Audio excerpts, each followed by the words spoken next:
A car bomb in northwestern Syria has killed over a dozen people and wounded many more. The powerful blast came just a day after twin car bombs rocked the center of Damascus, one near a hotel where international chemical weapons inspectors are staying.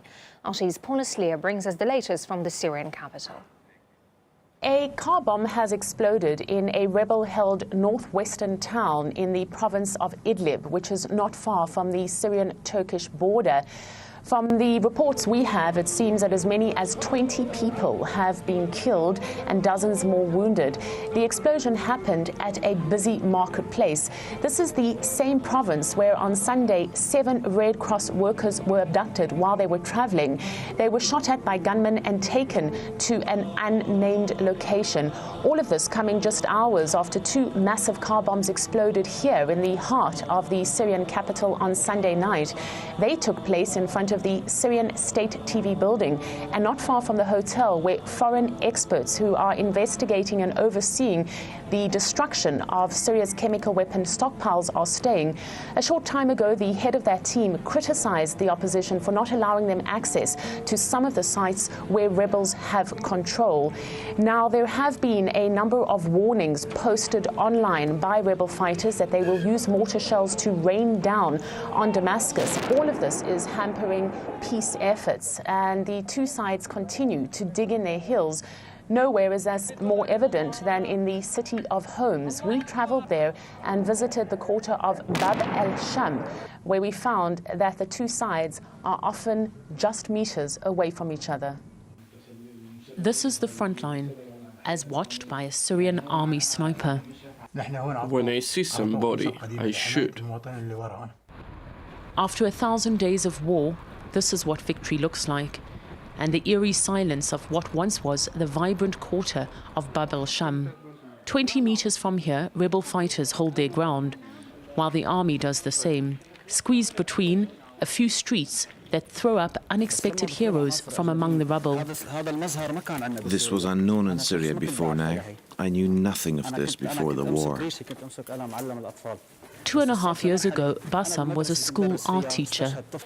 The 29-year-old signed up for a war that had suddenly shattered right inside his classroom. Bassam volunteered his paintbrush for Kalashnikov. But something happened. I was teaching when a mortar shell landed in the schoolyard. There were a lot of victims. I remember as I held one little girl who had been killed, and seeing her blood, I felt so sorry for her family. They seem to like beheading, even icons and statues. These are the messages they want to send us.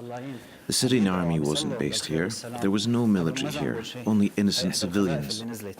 Some people here were praying for peace. This is one of the bombs that fell, one of the bombs that caused all this devastation.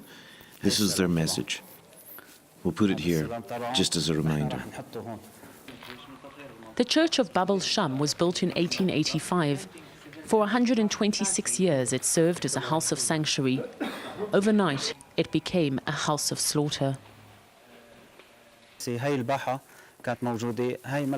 This yard was for the children, also for many families as well. They were killed because they refused to obey the militants. All the militants have been cleared out of this quarter, but we're still here. We keep up a presence to protect the area and prevent the terrorists from returning. We're also trying to get the area back to normality. When we defeat them, we will rebuild this church, and children will once again play here, and prayers will be heard. A handful of families are starting to return.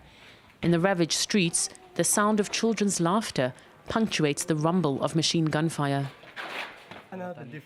I remember when I used to play football just like them, and now I have to carry a gun just so that they can play here safely. When I was their age, I dreamt of being a professional footballer, and I'm sure they've got the same dream. We're protecting them so nobody comes along to destroy their dreams.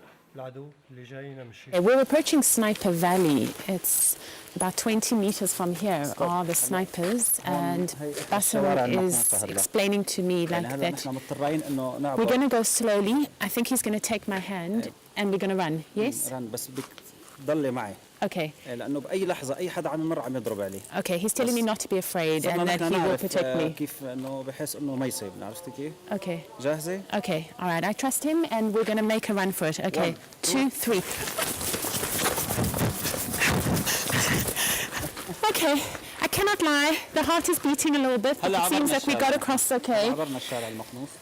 Recently, apparently, one person was killed here, but I'm okay. Bassem, thank you. As night falls, the streets of Bab al-Sham become more dangerous. The soldiers light fires every few meters to help them see. As I leave, Bassam asks me to pray for him and his comrades. Most of us, he says, will probably not be here the next time you visit. Paula Slier, RT, Bab al-Sham, Homs, Syria.